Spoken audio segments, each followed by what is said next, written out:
नमस्कार दोस्तों, welcome back to my channel friends. मैं आप सबका अपने चैनल स्टॉक्स फॉर लाइफ पे बहुत स्वागत करता हूं। Welcome to STFL family. जी हां दोस्तों, हमें डो जोन्स की बात की जाए, अमेरिकन जो इंडेक्स है उसमें गजब की तेजी दिखाई पड़ रहा है दोस्तों। गैप अप ओपनिंग देखने को मिली है कुछ वजह से, और जहां पे सारे ग्लोबल इंडाइसेस एकदम हरे में हमें देखने को मिल रहा है। को पता है फ्रेंड्स कि हमें आज निफ्टी में गिरावट देखने को मिली, और खासकर बैंक जो शेयर है वो बहुत ज़्यादा गिरते हुए दिखाई पड़ रहा है। लेकिन जैसे मैंने बताया कि हमें ग्लोबल क्यूज़ पे बहुत ध्यान रखना है। वैक्सीन्स आ गई है, इस न्यूज़ को ध्यान में रखिए, क्योंकि कोविड केस बढ़ रहे हैं, कंसर्न है। लेकिन ध्यान रखिएगा, ग्लोबल मार्केट दोस्तों जैसा चलेंगे हमारा निफ्टी भी वैसे ही चलेगा, आज नहीं तो कल, क्योंकि ग्लोबल मार्केट ही तय करते हैं कि निफ्टी को जाना कहाँ है। तो एनीवेज अगर आप देखें तो सुपर पावर अमेरिका की बात की जाए तो उनका इंडेक्स बहुत ही हरा भरा दिखाई पड़ रहा है। तो क्या न्यूज़ हमें निकल के आ रही, कौन सी वजह से बहुत तेजी है, कल मार्केट खुलते ही क्या करना है, कल क्या रहेगा बाजार। और खासकर दोस्तों जैसा कि आज बहुत से सेक्टर से पिटाई हुई, उसमें करना क्या है, कौन सा डिफेंसिव स्टॉक बन सकता है, इस वीडियो में दोस्तों वही बात होगी। चैनल फर्स्ट टाइम होंगे सब्सक्राइब कर सकते हैं इस क्वालिटी कंटेंट को सबसे पहले एक्सेस करने के लिए। गाइस, इन्फोसिस मींस रचा इतिहास, और आप देख सकते हैं कि आज के दिन 6 लाख करोड़ की मार्केट कैप को पार किया। इतना दम है आईटी कंपनी पे, नहीं निवेशित हैं तो जाकर देख सकते हैं इस वीडियो को। और नेक्स्ट आईटी किंग दोस्तों मैंने बता दिया है, और स्टॉक फटाफट मैंने 25 स्टॉक कवर किए हैं विद बाइंग लेवल्स, आपको बहुत ही बेनिफिट हो सकती है। Now without dealing any further time, let's begin. तो गाइस आप देख सकते हैं कि डीजीआई की बात की जाए, डो जोन्स इंडस्ट्रियल एवरेजेस, आज हमें दोस्तों 400 अंकों का उछाल देखने को मिल रहा है। 33,500 के लगभग दिखाई पड़ रहा है। आप देख सकते हैं कैसे गैप अप ओपनिंग खुला, और उसके बाद अभी रात बाकी है। ये देखना बनता है कि रात तक क्या होगा, सुबह तक दोस्तों इनके फ्यूचर्स भी आ जाते हैं तो देखना बहुत इंपॉर्टेंट। लेकिन अभी की बात की जाए, एकदम ताबड़तोड़ दोस्तों रिकॉर्ड हाई पे देखने को मिल रहा है, और जो अपने आप में ही दोस्तों बहुत कुछ बयां करता है। ग्लोबल सेंटिमेंट की बात की जाए जो बहुत ही बड़ा रोल प्ले करता है, ये दोस्तों हरे भरे देखने को मिल रहे हैं। और ऐसा क्यों भाई, तो Dow Jones opens at record high after strong job data. दोस्तों आपको मैंने वीकेंड्स में बताया था, इवन मैं संडे की बात बोल रहा हूँ, जहाँ पे उनके डेटास जो हैं जॉब के, ये बहुत ही इंपॉर्टेंट होते हैं। खासकर एक जॉबलेस का डेटा है दोस्तों जो थर्सडे को आते हैं, उनके बाद हमें ये देखना बनता है कि उनके अंदर क्या जॉब की कंडीशन है। को पता है कि इकोनॉमी अच्छी रहेगी तो जॉब्स भर भर क्रिएट होंगी, इकोनॉमी खराब रहेगी, कोलैप्स रहेंगे तो लोग बेरोजगार रहेंगे, ये बहुत इंपॉर्टेंट है। तो गाइस अगर बात की जाए तो स्ट्रॉन्ग जॉब डेटा हमें देखने को मिल रहे हैं। गाइस अगर देखें पूरा न्यूज़ को कवर कर तो आप देख सकते हैं कि बहुत ही इंपॉर्टेंट हमें खबर निकल के आ रही है। इधर पे बहुत कुछ सीखना आपको है, देखो एक बार देख लीजिएगा।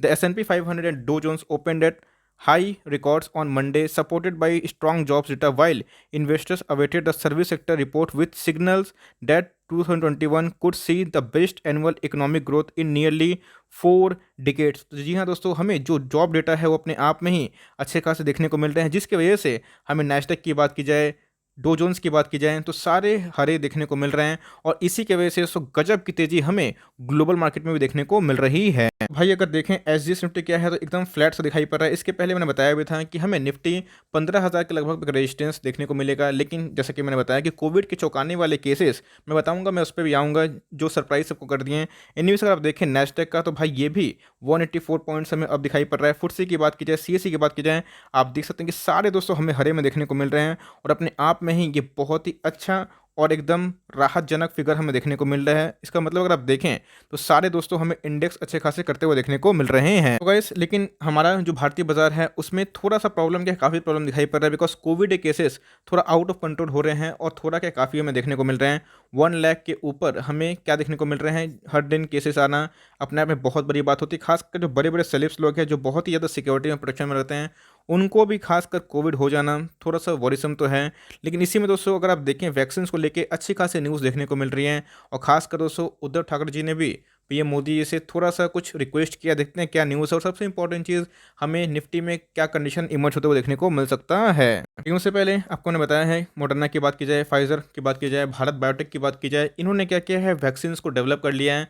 वैक्सीन काफ़ी हद तक असरदार है। लेकिन अगर आप देखें दिल्ली को, तो दिल्ली दोस्तों बहुत ही अच्छे से इसको मैनेज कर रहा है। और आप देखें तो Delhi covid vaccination centre to stay open 24 hours amid spike in cases. तो इसका मतलब अगर आप देखिएगा friends, to be very honest, अगर 1 साल पहले की बात की जाए, कोविड ने जो पैनिक मचाया था, आतंक तो मचाया था, लेकिन साथ साथ पैनिक जो था दोस्तों वो अभी मिसिंग देखने को मिल रहा है, और लोगों को अर्ज भी करना पड़ रहा है। आपको पता है कि महाराष्ट्र के लॉकडाउन से सेंटीमेंट खराब हुआ, लेकिन हाँ ये लॉकडाउन सोल्यूशन नहीं है, और एक समय के बाद ये लॉकडाउन में फिर से राहत होगी तो भाई फिर से तेजी आएगी। लेकिन जब तक ये लॉकडाउन की न्यूज़ की वजह से मार्केट गिरे तो आपको उसको दोस्तों एकदम पकड़ना है, कैच करना है। बिकॉज अगर आप देखें तो वैक्सीन पहले डेवलप नहीं थी भाई, अभी वैक्सीन डेवलप हो चुकी हैं, और 24 आवर्स टीकाकरण चल रहा है। हर दिन 130 लाख वैक्सीन डोज अप्लाई हो रहे हैं, जो अपने आप में ही बहुत ही पॉजिटिव बात होती है। और आप देख सकते हैं दोस्तों कि इधर पे अलाउ कोविड-19 vaccination of all aged above 25 years, Maharashtra CM Uddhav Thackeray request PM Narendra Modi. तो आप देख सकते हैं फ्रेंड्स कि क्लियर कट थोड़ी सी प्रायोरिटी थी कि जिनके एज 45 ईयर्स के ऊपर है उनको डोज दिया जाए। मीन्स फर्स्ट प्रायोरिटी की बात की जाए, बिकॉज अभी वैक्सीन उतने all over the India available नहीं है। यस, टाइम लगेगा तो हो जाएंगे, बिकॉज इंडिया वैक्सीन मैन्युफैक्चर भी कर रहा है, बहुत सारे देश को दे भी रहे हैं, तो टाइम लगेगा। लेकिन आप देखें तो क्लियर कट दोस्तों इन्होंने तो रिक्वेस्ट भी किया है, कौन, तो CM of Maharashtra to prime minister Narendra Modi ji. तो इधर पे अगर आप देखें तो इनके प्रपोजल को देखना बनता है कि क्या हमें देखने को मिलेगा, बिकॉज 25 ईयर्स तक अगर वैक्सीन लगेंगे तो ये अच्छी बात होती है, क्योंकि भाई सबको वैक्सीन की आवश्यकता है। और एक बार वैक्सीन सबको लगना शुरू हो जाएंगे तो जो बिल्डिंग सील हो रही हैं, जो पैनिक है दोस्तों, वो थोड़ा कम मस्ती देखने को मिलेगा, क्योंकि अचानक से जो केसेस बढ़ना बहुत ही मतलब चिंताजनक बात होती है। आपको पता है दोस्तों कि थोड़ा सा पॉलिटिकल इन्वॉल्वमेंट भी है, खासकर महाराष्ट्र गवर्नमेंट का। अगर वो फेलियर साबित होते हैं रिगार्डिंग लाइक कोविड का केसेस को लेकर, को पता है कि महाराष्ट्र में बहुत सारे और ही पॉलिटिकल प्रॉब्लम हमें देखने को मिल रहे हैं, तो इसीलिए महाराष्ट्र गवर्नमेंट के पास कोई भी ऑप्शन नहीं था, खासकर लॉकडाउन इम्पोज करने की वजह से। नहीं तो इनको ही दोस्तों दिखाया जाता है कि चलो भाई आप फेलियर साबित होते हैं कोविड केसेस को रोकने के लिए। तो एनीवेज दोस्तों मैं पॉलिटिकल एंगल को देखना नहीं चाहता, बट हाँ बहुत लोग पूछ रहे थे कि सर अचानक महाराष्ट्र में क्यों हुआ। भाई महाराष्ट्र में इसलिए हुआ बिकॉज महाराष्ट्र अगर नहीं करता है तो कोविड केसेस और भी आना शुरू हो जाता है। पॉलिटिकल एक एंगल भी था जो कल बैकफुट में इनको ढकेल देता। तो एनीवेज हेल्थ क्राइसिस है, इसको लेकर सही भी में एक कंसर्न जागरूकता होनी चाहिए और सब कोई रोक पाएँ, सब कोई बच पाएँ, सबकी हेल्थ सही रहे, यही कामना ईश्वर से करूंगा। तो एनीवेज अगर आप देखें तो अगर 25 ईयर्स तक अगर सबको वैक्सीन करना शुरू होते हैं तो ये एक पॉजिटिव बात है। और लॉन्ग रन में दोस्तों कोविड रहने वाला उतना नहीं है, लेकिन हाँ टेम्पोररी सेंटीमेंट बहुत ही खराब है। लेकिन जैसे मैं बताया कि ग्लोबल सेंटीमेंट बहुत ही अच्छा है, इसलिए आप उतना पैनिक मत मचाइए जब तक निफ्टी 14,000 के ऊपर है। बिकॉज अगर आप देखिए तो निफ्टी का ऑल टाइम हाई 15,300 के लगभग है, तो दोस्तों मोर और लेस निफ्टी का 600-700 पॉइंट करेक्ट करता है। अगर उतना आप नहीं सह पाते हैं तो क्या सहिएगा, बिकॉज अगर आप देखें इसके पहले हमने निफ्टी को 7,500 पे देखा एक साल पहले, उसके बाद निफ्टी ने बाउंस बैक किया। तो भाई अब घबराइए मत, और जो क्वालिटी स्टॉक है खासकर एचटीएफएल पे निवेश करिए। और उधर पे दोस्तों आपको एमओएस अगर मिलता है तो सोने पे सुहागा वाली कहानी है, और जहाँ पे पैसे बन रहे हैं हंस के उधर पे निवेश करिए। जहाँ पे फार्मा के अच्छे अच्छे स्टॉक्स उठाइए, आईटी वाले स्टॉक्स उठाइए, ऐसे बहुत सारे स्टॉक्स हैं जो आर्टिफिशियल इंटेलिजेंस में काम करते हैं, उसमें माल उठाइए।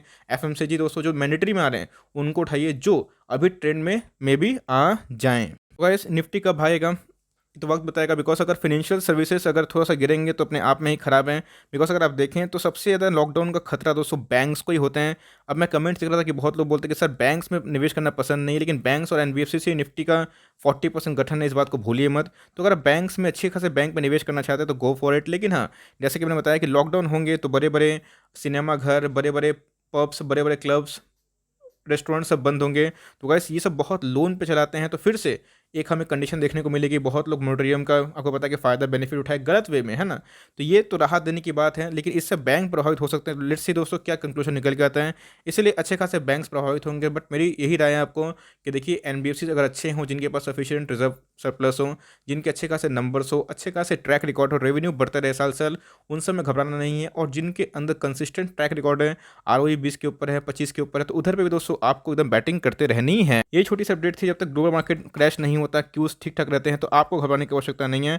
अगर ग्लोबल मार्केट दोस्तों क्रैश हो जाते हैं, गिरते हैं, तभी पैनिक वाली सेलिंग आएगी। लेकिन अभी तक अगर ग्लोबल मार्केट सपोर्ट करते तो निफ्टी गिरेगा और भागेगा भी। यही छोटी सी अपडेट थी कि हमें क्या न्यूज़ देखने को मिल रही है। आई होप दोस्तों ये वीडियो आपके लिए हेल्पफुल है।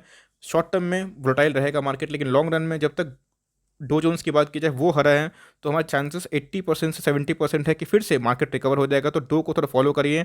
और आई होप दोस्तों ये वीडियो आपके लिए हेल्पफुल है। वीडियो सही लगी तो एक लाइक कर दिएगा, चैनल फर्स्ट टाइम होगा तो यहाँ से सब्सक्राइब भी करना ना भूले। फर्दर कोई डाउट है उसको ड्रॉप कर सकते हैं, और कोई स्टॉक रिव्यू चाहिए उसका नाम भी ड्रॉप करेगा।